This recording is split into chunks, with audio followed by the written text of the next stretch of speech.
Donc bonjour à tous les participants. Alors effectivement, il est possible que vous n'ayez pas pu entendre le début de ce webinaire. Alors je vous souhaite la bienvenue pour ce webinaire consacré donc à la communication responsable et impact. Donc c'est un webinaire organisé par la CCI Alsace Eurométropole et nous avons le plaisir donc d'accueillir aujourd'hui Carole Muller, qui est donc rédactrice indépendante et spécialisée en communication responsable et à impact. Vous travaillez dans le Haut-Rhin et vous avez créé une plateforme qui s'appelle Les Bourgeons. On vous remercie d'animer ce webinaire avec nous ce matin. Voilà, donc j'espère que tout le monde nous entend. Vous avez la possibilité de poser des questions dans l'espace questions, l'espace de chat. Donc, n'hésitez pas à l'utiliser. On y répondra au fur et à mesure. On en tiendra bien sûr compte. Voilà. Écoutez, donc Carole, je vous laisse la parole pour Oui, votre présentation. Merci beaucoup. parfait. Merci beaucoup. Merci Marc. Donc, rebonjour à tous. Avant d'entrer dans le vif du sujet, je vous invite à vous munir d'un stylo et d'un carnet ou d'une feuille de brouillon, comme vous voulez. Tout simplement parce que je vais vous partager notamment des astuces et des exercices pratiques durant ce webinaire qui vous serviront donc pour votre propre communication. On n'aura pas le temps d'approfondir ces exercices de manière individuelle et précise là, durant les 40 minutes qui vont suivre, mais ce seront des exercices que vous pourrez facilement effectuer chez vous. Donc voilà pour le petit tuyau de démarrage. Donc, je suis Carole Muller, je suis effectivement donc rédactrice spécialisée en communication responsable. Et d'autant que je me souvienne, l'écriture et la rédaction ont toujours fait partie de ma vie, puisque quand j'étais petite, je racontais des histoires. À l'adolescence, j'en écrivais. À 22 ans, j'en corrigeais. Je suis devenue éditrice. J'ai été éditrice pendant un peu plus de 7 ans. Et désormais, donc, j'écoute les histoires des personnes que j'accompagne pour les mettre en valeur et les mettre au service de leur communication à impact. Et je serais très heureuse donc d'en savoir plus sur vous qui participez à ce webinaire. En quelques mots, bref, simplement savoir qui vous êtes, quel est votre secteur d'activité, si vous êtes là à titre individuel, si vous êtes un entrepreneur indépendant ou si vous avez une entreprise et un service de communication dédié, et quel est votre besoin prioritaire, la raison pour laquelle vous suivez ce webinaire, ce qui me permettra possiblement d'insister sur l'un ou l'autre point durant les prochaines minutes pour vous donner d'autant plus d'informations qui vous seront utiles pour votre propre activité. Donc, je ne suis pas sûre d'avoir, moi, accès à vos réponses, mais dans ce cas-là, Marc les relaiera. Donc, n'hésitez pas à les écrire dans le chat Oui, à votre tout disposition. à fait. Oui, On les regardera. parfait. Donc, pendant que vous écrivez possiblement vos messages, je voulais déjà vous demander pourquoi, en tout cas, pourquoi il était important de repenser sa communication et pourquoi moi j'en suis venue à repenser la mienne et la manière dont j'accompagne mes clients. Pour deux raisons principales. Donc, j'ai effectivement développé la plateforme des Bourgeons dans l'optique de rendre visibles toutes les alternatives durables qui existaient au quotidien. Et par extension, donc j'ai commencé à accompagner des personnes qui ont des projets engagés, des projets durables sur ces volets-là. Et c'est comme ça que je me suis intéressée à la communication responsable pour une première raison qui était la pollution numérique. En fait, on sait qu'en moyenne, 12 milliards de mails sont envoyés chaque heure dans le monde, ce qui est tout simplement considérable et ce qui représente l'équivalent de 18 centrales nucléaires qui tournent pendant une heure. C'est pour ça que j'ai commencé à me dire qu'il était important de raisonner sa communication, déjà pour alléger son empreinte numérique. Deuxième point, c'est la saturation. Le secteur du numérique s'est développé ces dernières années, d'autant plus là, durant les 2 dernières années en particulier, ce qui fait qu'il devient de plus en plus compliqué pour une entreprise de rester audible, écouté, lu sur les différents médias qui existent, que ce soit sur les réseaux sociaux ou sur tout type de canaux. Donc c'est pour ça qu'il est important de repenser sa communication à ce niveau-là. Et bonne nouvelle, on peut réinventer sa communication à la fois de manière responsable et de manière impactante.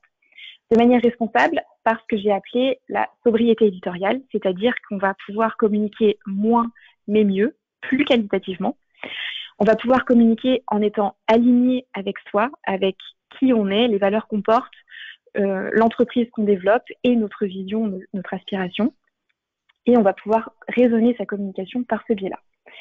Ensuite, de manière impactante, tout simplement parce que la structuration va vous permettre de penser vos messages et votre communication en amont et d'éviter de communiquer à la dernière minute, au dernier moment, de manière un peu éparpillée.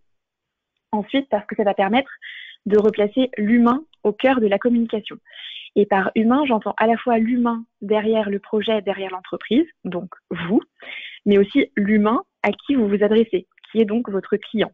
Essayez de penser votre communication autour de ces deux personnes-là. Ensuite, parce que l'authenticité va vous permettre de communiquer avec justesse sur votre activité, toujours dans cette optique d'alignement que j'évoquais précédemment. Et bonne nouvelle aussi. Carole, oui. Donc on a eu des réponses. Super. Et donc, voilà. Donc nous avons une coordinatrice EHS responsable du jeune interne d'une entreprise. Nous avons un permanent d'association de commerçants. Nous avons quelqu'un qui vend des épices. Nous avons une entrepreneuse dans le domaine de la communication digitale, un animateur d'un réseau d'entreprises industrielles, quelqu'un chargé de la communication plurimédia dans le secteur de la vente directe. Voilà, quelqu'un qui est dans une société industrielle. Profil varié. Un artisan dans le domaine de la couture, voilà, donc des profils très très variés.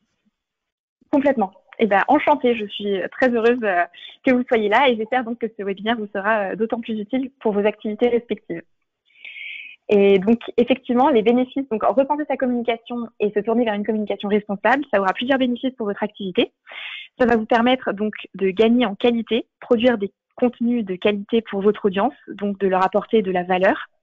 Ça va être aussi d'avoir de la cohérence dans votre communication, que ce soit tant au niveau de vos valeurs que de votre message d'entreprise, de la manière dont vous avez envie de communiquer.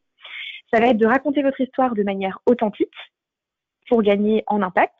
Ça va être de pouvoir diffuser des messages qui vont être à la fois clairs, utiles, efficaces et pertinents pour votre audience. Et ça va être enfin de gagner du temps dans votre communication, puisque vous allez pouvoir optimiser votre temps et alléger votre charge au quotidien. Donc, que des avantages à se tourner vers une communication plus responsable.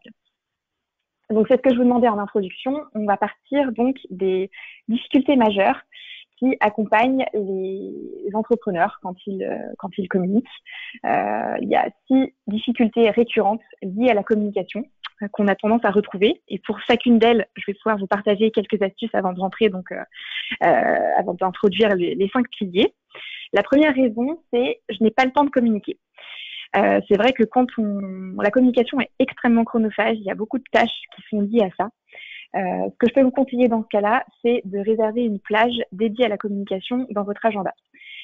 Parfois, on a tendance à se dire on doit communiquer pour présenter un nouveau produit ou un nouveau service. On y pense soit à la dernière minute, soit on le fait entre 2 autres tâches.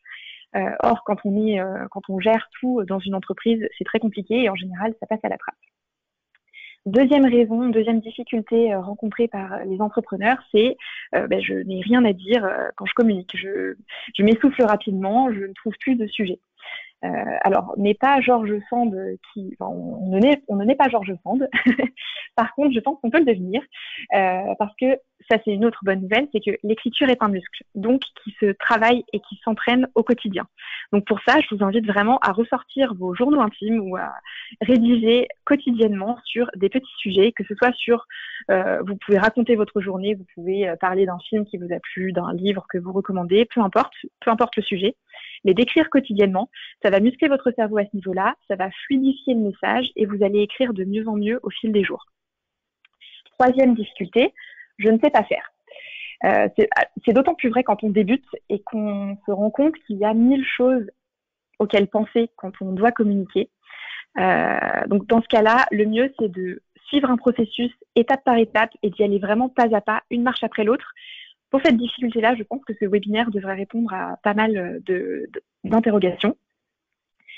Quatrième élément, c'est « je n'aime pas parler de moi ». Moi non plus. Et quand on communique, on n'est pas obligé de parler de soi en tant qu'individu particulier.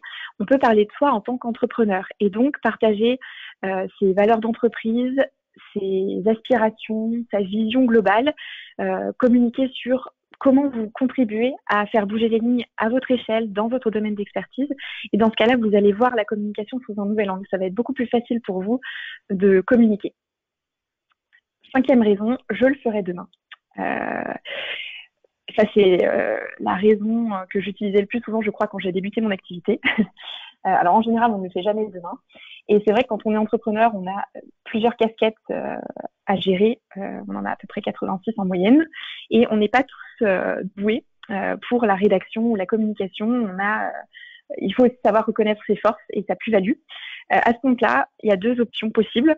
Soit vous avez un certain budget et la possibilité de déléguer certaines tâches. Donc, c'est bien de reconnaître les tâches que dont vous pouvez vous décharger. Soit vous n'avez pas le budget. Dans ce cas-là, ce qui va importer pour vous, ça va être la priorisation. Prioriser notamment les canaux et les supports sur lesquels vous allez vous positionner. Il existe plusieurs réseaux sociaux. Selon votre activité, ce ne sera pas forcément pertinent pour vous de vous positionner sur tous les réseaux.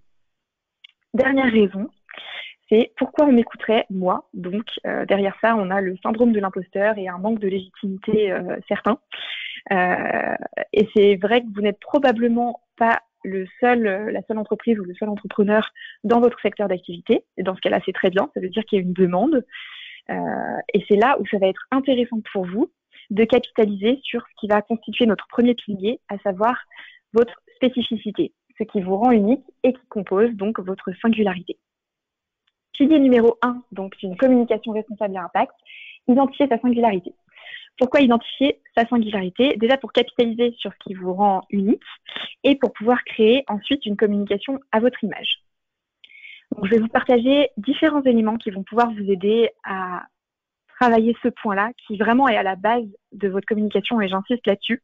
Donc, si vous venez de vous lancer, notamment, c'est le moment de vous poser la question, mais en fait, quel que soit votre niveau d'avancement dans votre entreprise, c'est le moment de vous reposer ces questions-là parce que ça vous servira toujours par la suite. Premier élément, c'est votre petit truc en plus. Vous avez sûrement identifié des concurrents dans votre domaine d'activité et peut-être que vous vous êtes déjà interrogé sur qu'est-ce qui vous différencie de ces personnes-là.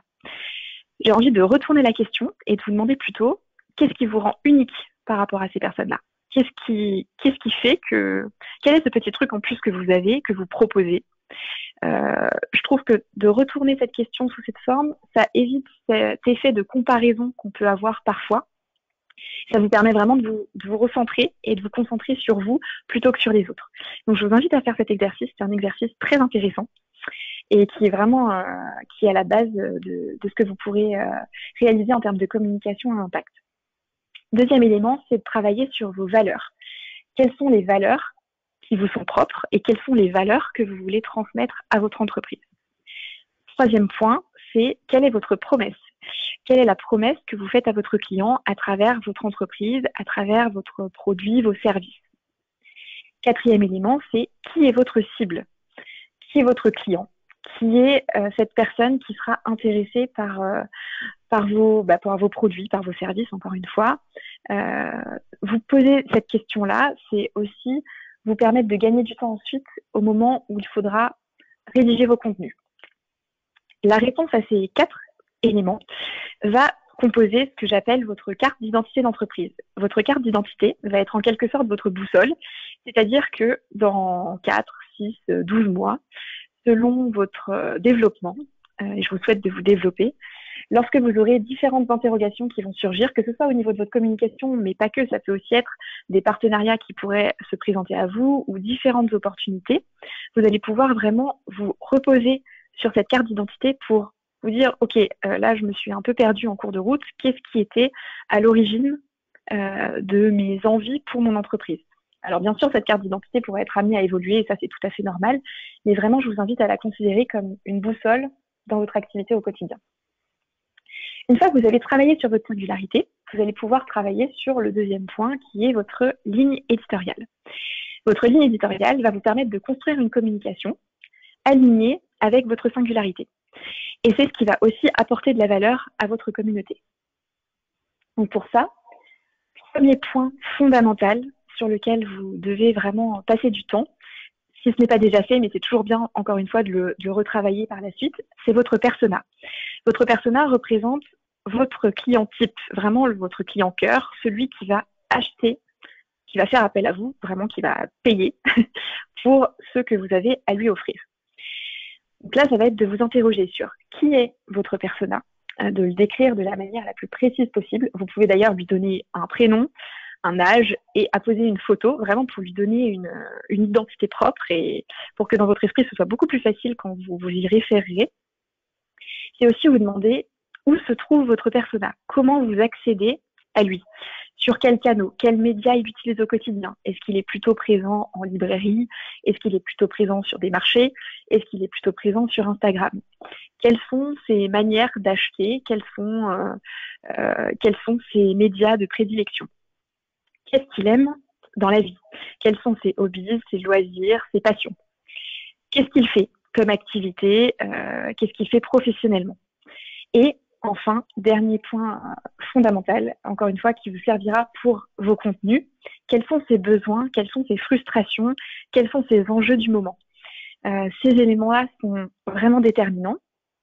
Et pour connaître votre persona, je ne peux que vous encourager à réaliser des interviews, soit à travers un formulaire que vous pouvez préparer et envoyer à votre persona, soit à travers une interview orale, donc par téléphone ou en présentiel.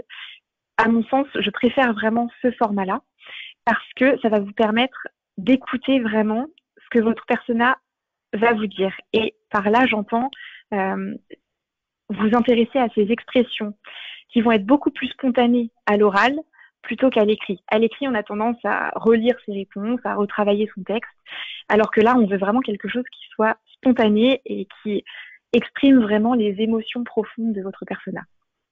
J'ai noté de faire le test du sourire. Le test du sourire, c'est un très bon exercice. Une fois que vous avez donc tous ces éléments pour votre persona, vous pouvez écrire un texte de 10 à 15 lignes de manière très informelle. Vous pouvez l'écrire un peu comme si vous vous adressiez à un ami, à un collègue. Vraiment, vous l'écrivez de manière très spontanée et très fluide, encore une fois. Il ne s'agit pas du tout d'écrire quelque chose de littéraire. L'objectif de ce texte, c'est de présenter votre persona de la manière la plus précise possible. Et il faut qu'au moment où vous lisiez ce texte à votre interlocuteur, cet interlocuteur sourit. Pourquoi? Parce qu'en fait, il va reconnaître parfaitement cette personne que vous êtes en train de décrire. Dans ce cas-là, c'est que c'est gagné. Deuxième point important, c'est votre proposition de valeur. Votre proposition de valeur va être le premier message à impact que vous pourrez avoir et que vous pourrez proposer à votre audience. Donc, elle s'écrit sous forme assez courte. Donc là, je vous ai mis 3 exemples de propositions de valeur qu'on a pu construire avec certains clients que j'ai accompagnés. Ça permet vraiment d'identifier et de répondre aux problèmes de votre audience. Votre client a un problème, vous lui proposez une solution. Et en plus de ça, vous lui proposez une solution qui est unique. Et c'est ce qui doit transparaître dans votre proposition de valeur. Troisième étape, c'est de structurer votre communication en répondant à ces différents éléments. Par rapport à ce que vous avez pu réfléchir et construire en lien avec votre persona, vous allez donc identifier des supports et des médias qui vont être prioritaires. Donc là, vous pouvez les noter. Ça vous permettra de les garder à l'esprit.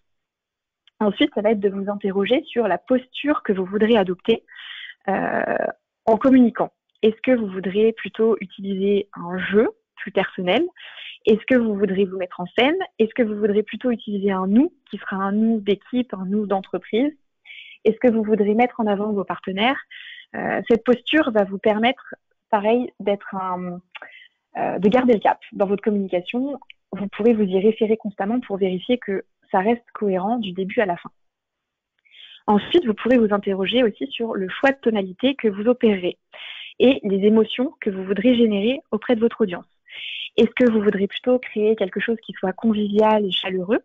Est-ce que vous voudrez plutôt que votre audience soit invitée à réfléchir sur les sujets que vous aborderez? Est-ce que vous voudrez qu'elle soit émue? Est-ce que vous voudrez qu'elle soit enthousiaste, enjouée, euphorique, triste? C'est vraiment important de se poser ces questions-là parce que ça va conditionner la manière dont vous allez rédiger vos messages. Quatrième point, c'est de noter votre domaine d'expertise et tous les sujets qui lui sont liés.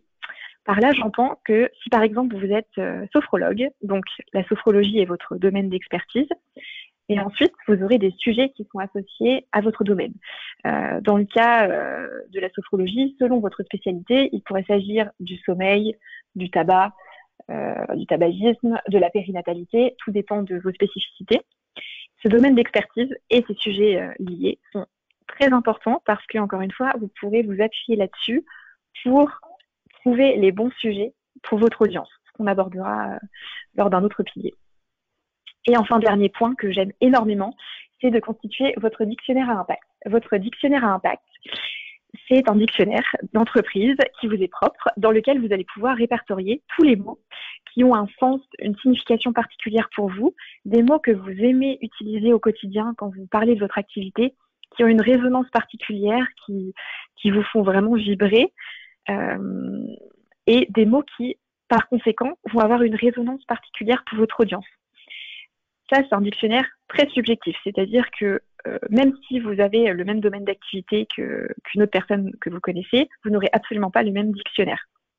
Il faut vraiment que ce dictionnaire vous soit personnel et propre.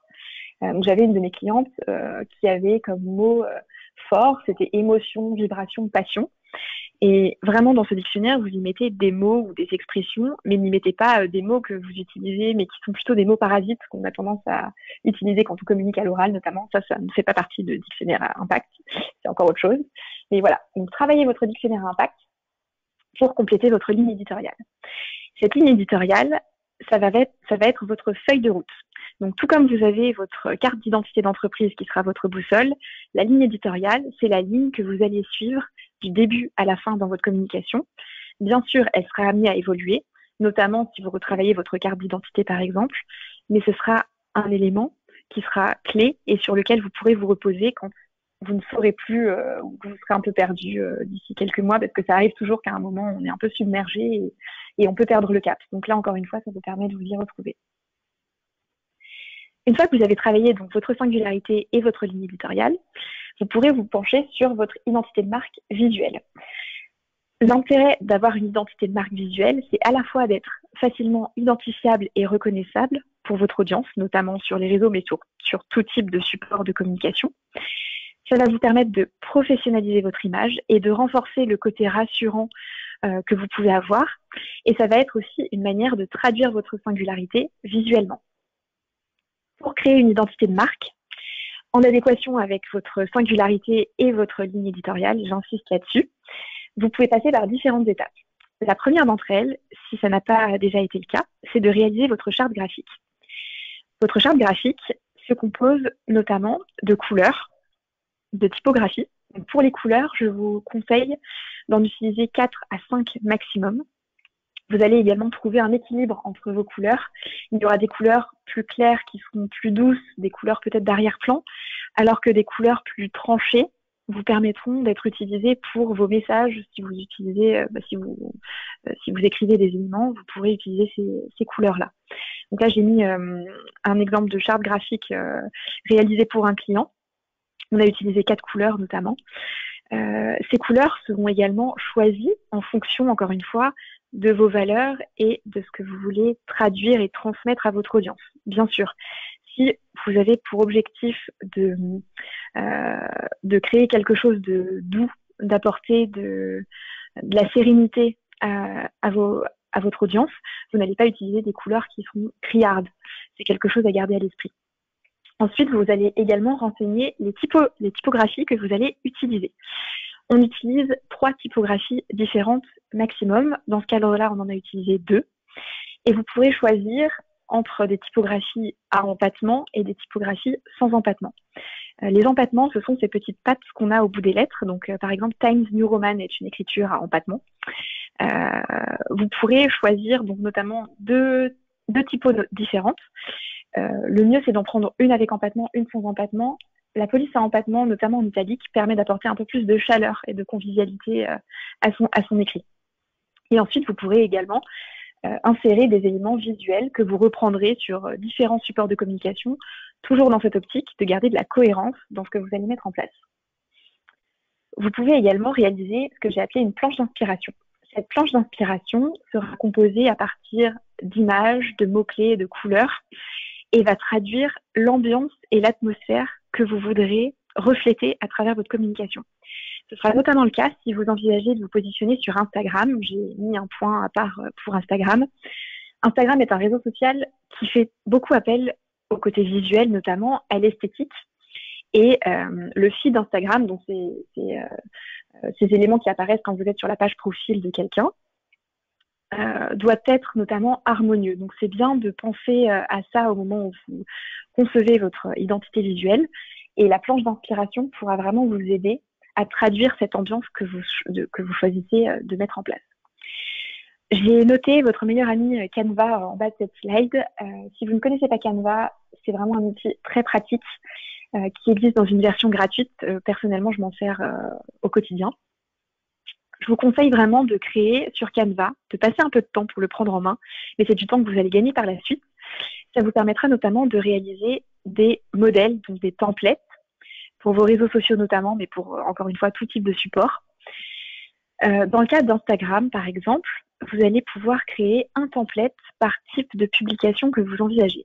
Si je reprends l'exemple de ma cliente sophrologue, elle va pouvoir possiblement avoir envie de communiquer à son audience, de partager à la fois des conseils pour vivre plus sereinement au quotidien, pour alléger son stress, des citations inspirantes, des photos douces pour apaiser les esprits, peu importe. Donc, admettons qu'elle choisisse ça. Ça fait 3 types de contenus. Dans ce cas-là, elle va créer 3 types de visuels différents. Et donc ensuite, quand elle voudra partager une citation, elle aura simplement à modifier le texte. Son support sera déjà présent et elle gagnera beaucoup de temps à ce niveau-là. Une fois que ces 3 premières étapes... Donc pour l'instant, il n'y a pas eu encore de questions. Donc oui. Effectivement, n'hésitez pas à en poser par rapport à ce qu'on vient de voir déjà, donc les 3 premiers piliers. Oui, tout à fait. Si vous avez des questions en cours de route, n'hésitez pas à les indiquer. Sinon, de toute façon, je prévoyais un temps de questions à la fin du webinaire, donc c'est comme vous préférez. Et voilà, n'hésitez pas non plus à me dire si quelque chose n'est pas clair, je pourrais m'interrompre pour reprendre. Merci. Donc, 4e pilier, on va s'intéresser donc au contenu, à proprement parler. Rédiger des contenus durables. Rédiger des contenus durables, c'est une manière donc de privilégier la qualité à la quantité, donc de communiquer moins, mais de communiquer mieux.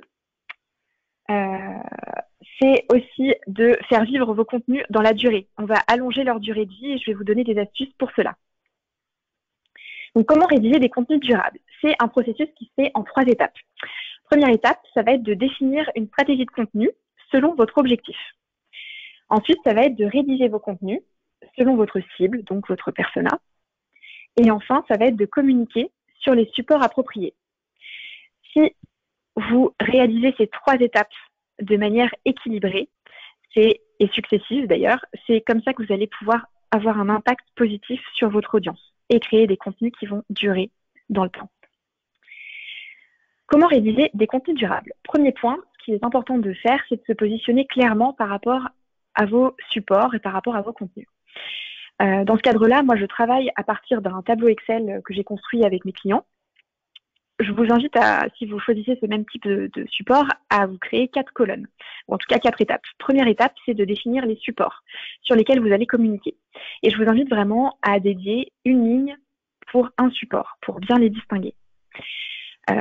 Ensuite, donc, ces supports, bien sûr, sont à définir en fonction de votre persona et des médias ou des canaux par lesquels vous accédez à lui, bien sûr. Deuxième point, pour chacun de ces supports, vous allez définir un objectif de communication. Je vais insister un peu sur ce point, qui est un point clé, qu'on a tendance à oublier.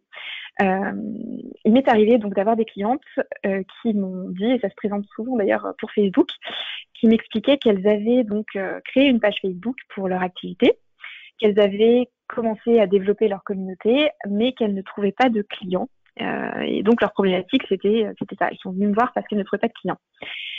Je leur ai demandé pour quelles raisons elles avaient créé une page Facebook. Et dans 90% des cas, la réponse était parce qu'il faut avoir une présence sur Facebook, parce qu'on m'a dit qu'il fallait être visible et présent sur Facebook. Parfait. Dans ce cadre-là, leur objectif a été atteint, puisque leur objectif en créant une page Facebook, c'était d'être visible et présent sur Facebook. Elles sont présentes sur Facebook. Par contre, leur objectif n'a jamais été trouver des clients sur Facebook. Donc c'est là où j'insiste vraiment sur l'objectif que vous mettez derrière un support. gardez-le à l'esprit parce que votre message, encore une fois, ne sera pas rédigé de la même manière et ne sera pas reçu de la même manière par votre audience selon votre objectif. Une fois que vous avez identifié ces 2 points-là, vous pouvez lister les types de contenus que vous prévoyez de partager sur ces différents supports. Donc, est-ce que vous allez plutôt partager des vidéos? Est-ce que vous allez partager plutôt du texte? Est-ce que vous allez faire des stories? Est-ce que vous allez imprimer des flyers? Vous pouvez le noter. Et ensuite, vous précisez la fréquence à laquelle vous allez communiquer sur ces différents canaux. Point également sur lequel je vais m'attarder, donc la fréquence. On entend beaucoup, donc il y a des études qui ont été réalisées notamment pour les réseaux sociaux qui disent, pour être visible sur Facebook, il faut communiquer entre 3 à 4 fois par semaine. Pour être visible sur Instagram, il faut communiquer 1 fois par jour. Certes, ça c'est la théorie, je suis d'accord avec. Par contre, ce qui compte principalement sur les réseaux, c'est la régularité. Communiquer, publier avec régularité est beaucoup plus fort que communiquer fréquemment mais de manière irrégulière. C'est là où je vous invite vraiment à vous questionner par rapport à votre activité et par rapport à vos possibilités et à définir des objectifs, alors là c'est des objectifs de fréquence, mais qui sont vraiment raisonnables et viables pour vous.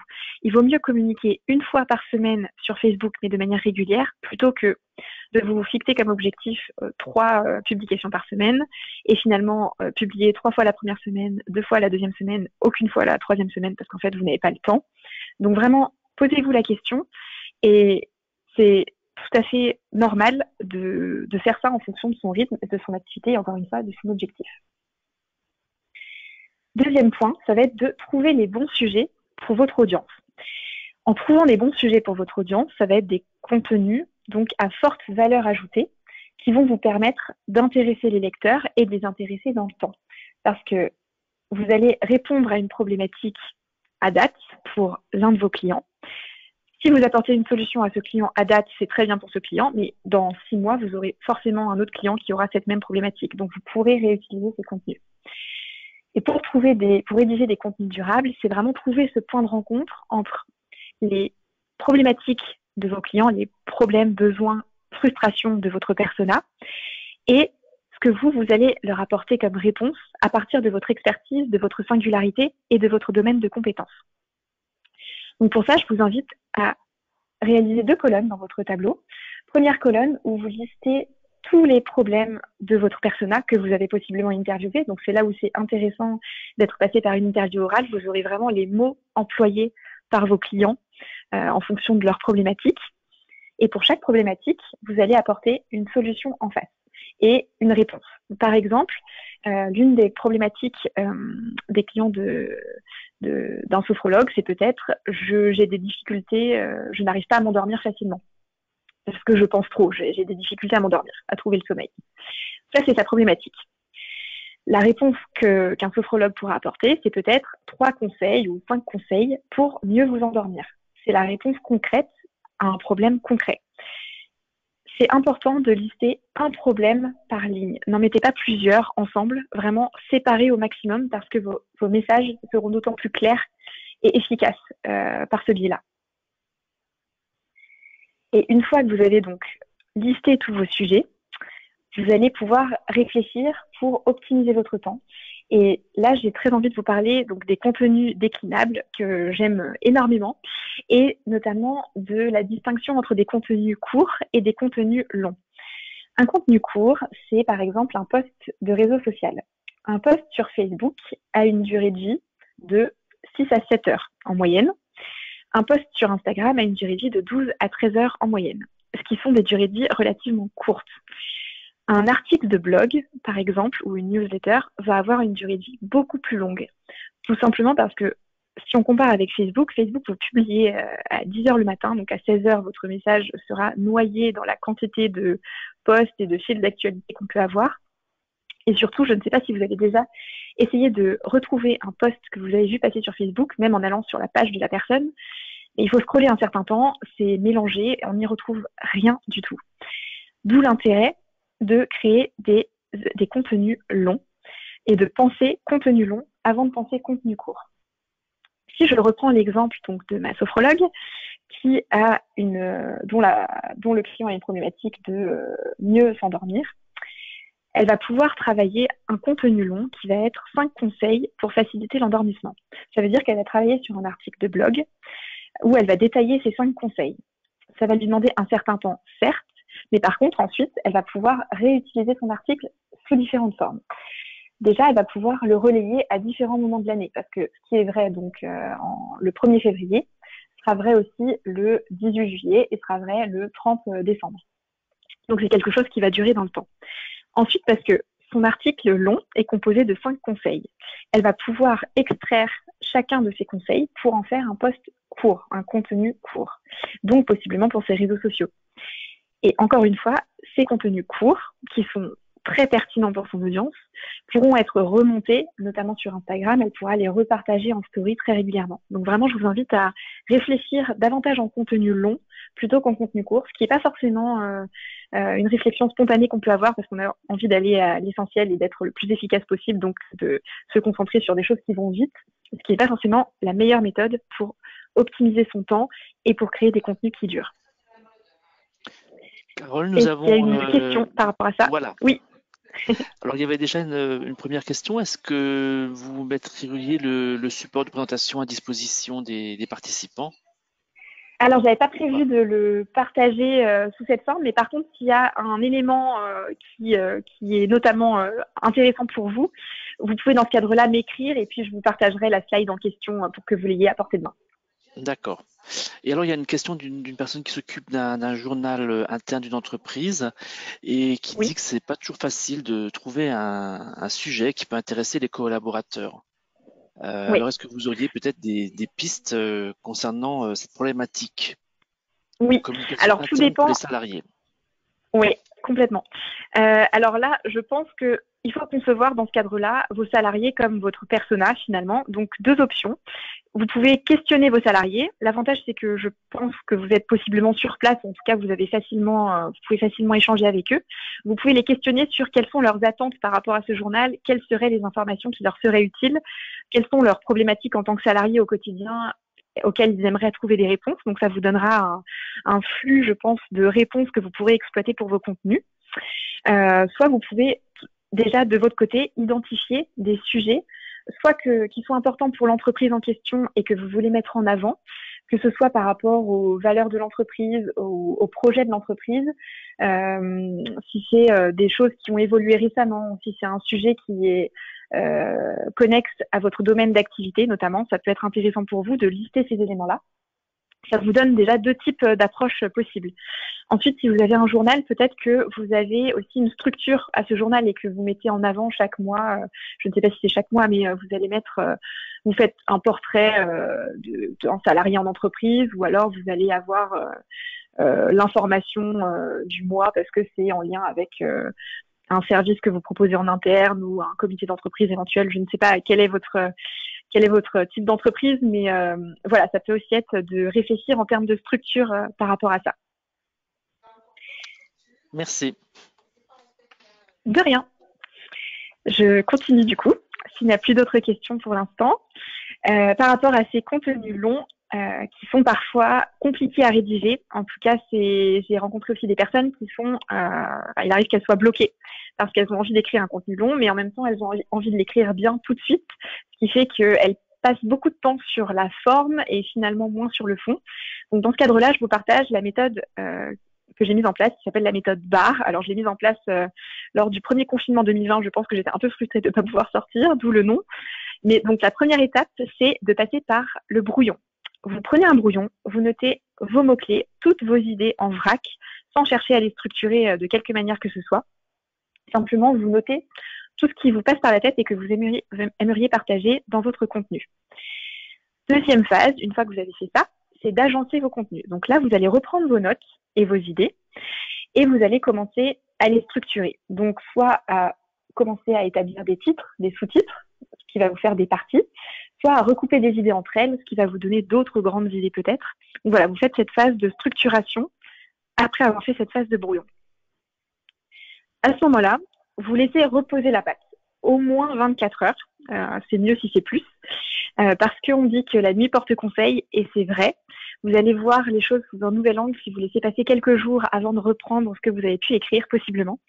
Donc, vous laissez mûrir tout ça. Et ensuite, vous reprenez votre structure et vous n'avez plus qu'à suivre le déroulé que vous avez esquissé et qui vous permettra de rédiger votre contenu. J'ai mis en mémo de capitaliser sur votre force. Parce que j'ai eu cette problématique, c'est la problématique de certains de mes clients qui veulent déléguer la partie rédactionnelle.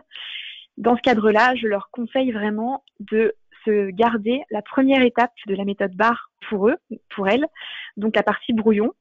Pourquoi ? Parce que la partie brouillon est foncièrement liée à votre expertise, votre singularité et à vous. Donc c'est là où vous allez vraiment partager ce que vous voulez mettre dans votre message et dans votre contenu. Ensuite, la phase structuration, rédaction peut être beaucoup plus facilement déléguée. Donc vraiment, si vous souhaitez déléguer votre communication et la rédaction, gardez la partie brouillon pour vous. Ce sera beaucoup plus efficace pour les contenus et au moins vous êtes sûr que vous aurez l'impact que vous souhaitez avoir auprès de votre audience. Dernier petit conseil par rapport à la rédaction, c'est la règle des 3 C. Clair, concis, court. Un message qui respecte cette règle sera 1000 fois plus efficace qu'un message qui partira dans tous les sens ou qui sera trop long.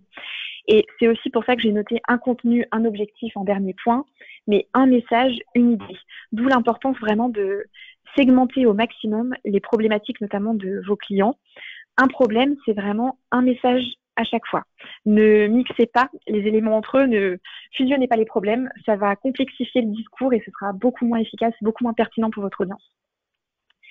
Deuxième point essentiel, c'est de penser à votre communauté. Donc de penser à vos salariés si vous mettez en place un journal d'entreprise. Vous écrivez pour les personnes à qui vous vous adressez, pas pour vous.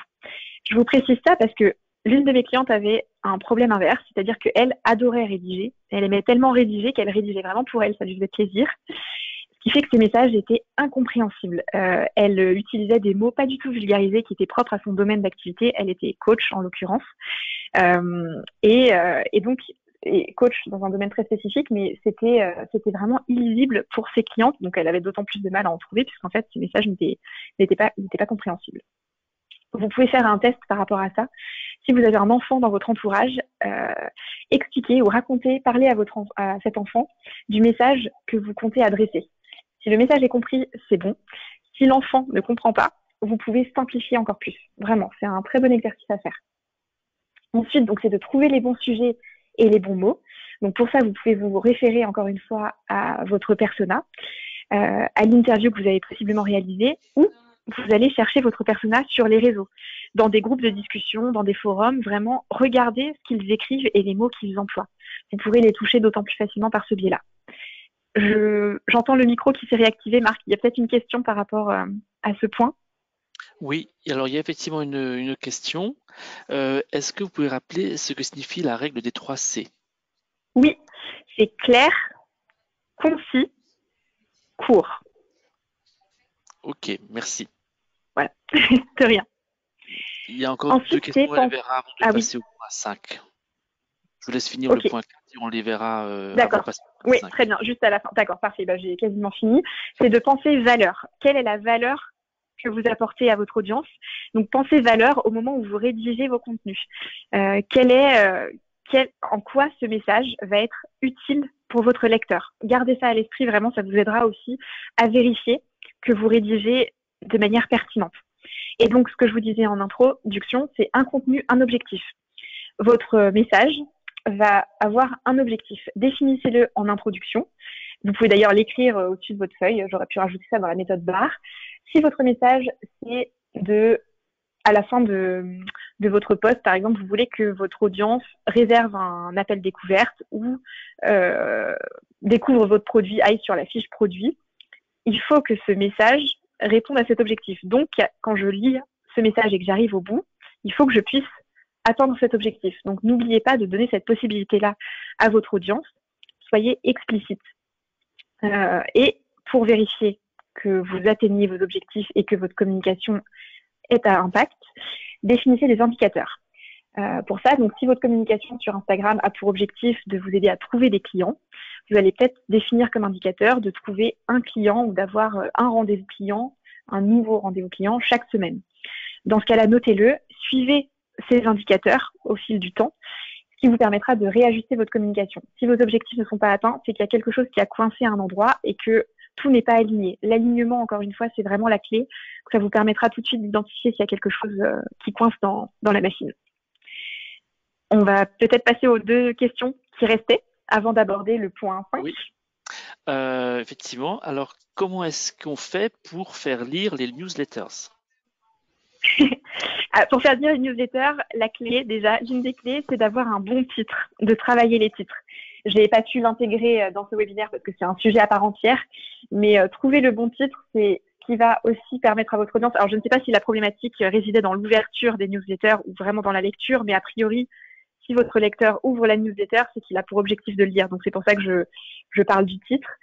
Pour trouver un bon titre, vous pouvez encore une fois partir des problématiques de votre audience, donc des enjeux qu'ils ont à ouvrir le mail.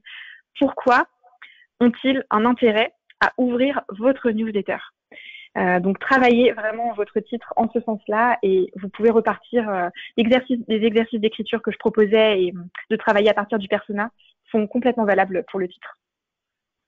Ok, merci. Et donc, il y avait une question, si vous pouvez revenir un peu sur la notion de proposition de valeur, peut-être Oui. de la rappeler, peut-être donner un Oui. exemple. Oui. La proposition de valeur, c'est la réponse à la problématique de votre client, mais de manière extrêmement efficace et en même temps compréhensible. Donc, par exemple, l'une de mes clientes a comme proposition de valeur simplifier votre routine cosmétique en adoptant seulement 3 produits. Donc en fait, elle propose une solution à son client qui est de simplifier sa routine cosmétique. Donc la problématique, vous partez de la problématique de votre client qui est d'avoir trop de produits dans sa salle de bain. En l'occurrence, c'était ça. Vous avez le marketing fait qu'on a beaucoup de choses dans sa salle de bain. Donc elle disait, ok, moi je veux répondre à ce problème. On a trop de produits qui en plus ne sont pas naturels. Donc sa solution, c'est de dire simplifiez votre routine. Et comment simplifier cette routine? C'est là où elle apporte sa solution à elle. C'est ces 3 produits qu'elle a développés. Donc 3 produits nobles et naturels, seulement 3 produits. Donc c'est comme ça qu'elle a composé sa proposition de valeur en assemblant ces 2 éléments. Vous pouvez travailler votre proposition de valeur en partant de la problématique de votre client, ce qui vous permettra ensuite de réfléchir à la solution que vous proposez à cette problématique. Qu'est-ce que vous permettez à votre client en lui proposant votre solution? Et votre proposition de valeur devrait apparaître de manière plus efficace par ce biais-là. Mais vraiment, j'insiste sur le fait qu'elle doit être assez courte et très efficace, vraiment. Et c'est aussi ce qui reflète votre singularité, c'est que votre proposition de valeur est unique. Elle reflète ce que vous proposez et que d'autres ne proposent pas. Ok, merci. Merci. Oui, je conclus sur le planning et puis Voilà. ensuite on voit les dernières questions. Parfait. Parfait.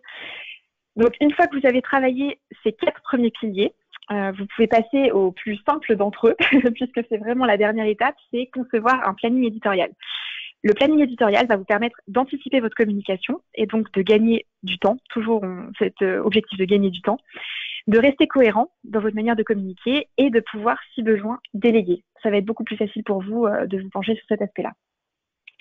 Alors, comment concevoir un planning éditorial? Le planning éditorial vous donnera une vue d'ensemble, soit du mois à venir, soit de votre trimestre, soit de votre année. Là, ça dépend aussi de la manière dont vous préférez fonctionner. Ça fonctionne pour les newsletters, ça fonctionne pour le journal en entreprise si vous le diffusez chaque mois. Vraiment, vous l'adaptez à vos supports. Vous pouvez commencer par faire le point en équipe ou seul chaque trimestre pour pouvoir lister les éléments du mois, les grands événements qui arrivent et pour faire un point aussi sur les contenus qui sont déjà rédigés ou qui sont en cours de rédaction, notamment si vous en avez délégué. Ça permet vraiment de faire un point d'équipe à ce niveau-là. Pourquoi lister les grands événements à venir et les grands événements de l'année? Un événement se prépare en moyenne, en termes de communication, 2 à 3 mois avant le jour où il a lieu. Donc, si vous participez à un salon de créateurs au mois d'août, vous pouvez commencer à évoquer ça dans votre communication dès le mois de juin. Quand je dis communiquer là-dessus, ça ne veut pas dire en parler toutes les semaines ou tous les jours à votre communauté. Et par contre, vous pouvez très bien introduire ça en disant en août, je suis en train de commencer à préparer des nouveaux modèles qui sortiront pour le salon auquel je participerai, par exemple. Pour qu'un message soit compris et entendu, il faut qu'il soit en moyenne lu 7 fois. D'où l'intérêt de répéter certains éléments. Donc, si cet événement est important pour vous, c'est bien de le préparer vraiment en amont. Ensuite, c'est, comme je vous le disais, définir des plages qui sont dédiées à la communication dans votre agenda pour pouvoir travailler à la fois donc, sur le planning éditorial, mais aussi sur la création des contenus et sur les supports visuels. Réserver des plages dans votre agenda, c'est tenir compte aussi des moments où vous êtes le plus disponible et le plus efficace pour votre communication. C'est une partie qui demande beaucoup d'énergie, surtout selon votre niveau d'aisance avec. Si vous êtes plus efficace le matin, je vous conseille vraiment de dédier des demi-journées le matin dans ce cadre-là. Si vous êtes plus efficace ou plus créatif l'après-midi, choisissez l'après-midi. Mais faites vraiment en fonction de votre rythme et faites en fonction de ce que vous préférez. Vous vous connaissez mieux que personne, donc c'est bien de garder ça à l'esprit. Je pense qu'on a fini pour les 5 piliers. Je vous invite à réfléchir à votre premier pas vers la communication responsable. Donc, à l'issue de ce webinaire, j'espère que j'ai pu vous apporter des clés et des pistes concrètes. Ce sera intéressant pour vous de lister ce premier pas parce que ça vous mettra en marche pour aller vers cette communication responsable. Si vous voulez partager dans le chat, ce sera très intéressant de savoir aussi ce que vous avez pu retenir. Et puis, je reste donc à votre disposition pour toute question. Si vous en avez, je pense qu'il y en avait encore dans le chat. Oui, tout à fait. Donc, on va laisser encore peut-être 1 minute pour que vous puissiez poser vos questions. Oui, je profite du coup pour, avant de conclure, vous annoncer les prochains webinaires que nous allons organiser. Donc, nous en aurons un le 17 février, donc toujours à 11 h, donc sur le e-commerce et l'export. Donc, c'est un sujet qu'on a pour l'instant peu traité. Donc, c'est comment utiliser le commerce en ligne, une boutique en ligne pour exporter des produits. Et donc, on verra les problématiques également un peu réglementaires, de facture, de TVA, d'expédition. Et puis nous aurons le 23 février un webinaire qui portera sur l'apprentissage. Et puis, comme vous le savez, la CCI est à vos côtés pour vous accompagner également dans votre transformation numérique. Donc vous pouvez revenir vers nous pour qu'on puisse vous accompagner concrètement dans toutes les problématiques que vous pouvez vous poser. Alors, il y a effectivement encore quelques questions. Donc, il y avait une question concernant les blogs. Et est-ce que vous pouvez nous citer quelques plateformes de blogging qui sont actuellement utilisées? Alors, par blogging, c'est-à-dire des plateformes de blog qu'on intègre. Alors, je ne sais pas si la question, c'est des blogs qui sont intéressants ou si c'est des plateformes à utiliser pour créer son blog, c'est ça? Pouvez-vous lister quelques plateformes de blogging? Donc je pensais plus pour créer son blog. Ouais. Ok. Alors la plus courante, celle qui en général, en plus de ça, est intégrée à son site web quand on en a un, c'est WordPress. C'est l'un des plus courants et c'est celui que 99% de mes clients utilisent. Donc je vous recommande WordPress. Et surtout que si vous achetez, vous pouvez vous pouvez par exemple acheter un nom de domaine qui vous permet d'avoir votre adresse, votre URL propre, donc par exemple lesbourgeons.fr, sans avoir ce lesbourgeons.blog ou blog.lesbourgeons. Donc ça fait beaucoup plus professionnalisant aussi selon votre activité, parce que je ne connais pas votre activité, et vous pouvez rattacher ça donc à un compte WordPress très simplement. Ok, merci. Alors, il y avait une autre question. Donc, dans le cadre d'une école de musique, comment est-ce qu'on peut organiser sa communication auprès de personas très diversifiés, très variés? Oui. Tout dépend de votre objectif de communication. Est-ce que c'est communiquer sur votre activité? Si c'est une école de musique, il faudrait que j'en discute plus précisément avec vous, mais peut-être que là, c'est plutôt votre objectif, ce sera d'informer vos clients de ce que vous faites, des stages à venir. Dans ce cadre-là, il faut considérer effectivement que vos clients ont des profils très, très divers. D'ailleurs, on peut avoir plusieurs personas. Ça, c'est une autre possibilité aussi. Si vous identifiez des profils types, par exemple, vous avez 4 profils types, vous pouvez aussi faire une lettre d'information par profil. Enfin, vous alternez en fait d'un mois à l'autre. Mais je pense que dans votre cadre, c'est plutôt d'informer. Donc là, dans ce cadre-là, c'est plutôt vous demander, vous, quelles sont les informations qui vous semblent utiles à communiquer à votre audience et à tous vos publics. Ok, merci. Voilà, donc et donc à la question, le premier pas, ben, il y a quelqu'un qui nous dit, ben, le premier pas ce serait de définir le persona. Et je pense que c'est effectivement une bonne chose. Oui, ouais, c'est fondamental. Le persona, c'est vraiment la clé, une des clés, mais vraiment c'est très très important et ça va vous aider énormément. Donc oui, très bon petit pas. Voilà. Plus d'autres questions? Écoutez, il n'y a plus d'autres questions. Donc okay. un grand merci à vous. Donc, bah, merci à vous également. Voilà. De toute façon, mon adresse mail est là. Si jamais d'autres questions viennent par la suite, ou voilà, s'il y a certaines slides que vous souhaitez récupérer, n'hésitez pas. Si vous souhaitez être accompagné plus spécifiquement sur un point ou l'autre, c'est aussi possible. Et j'en profite simplement pour dire que je vais bientôt mettre en place des ateliers d'écriture pour entrepreneurs qui auront lieu sous la forme de demi-journées et de demi-journées thématiques pour justement booster sa communication, sa motivation aussi, trouver l'inspiration.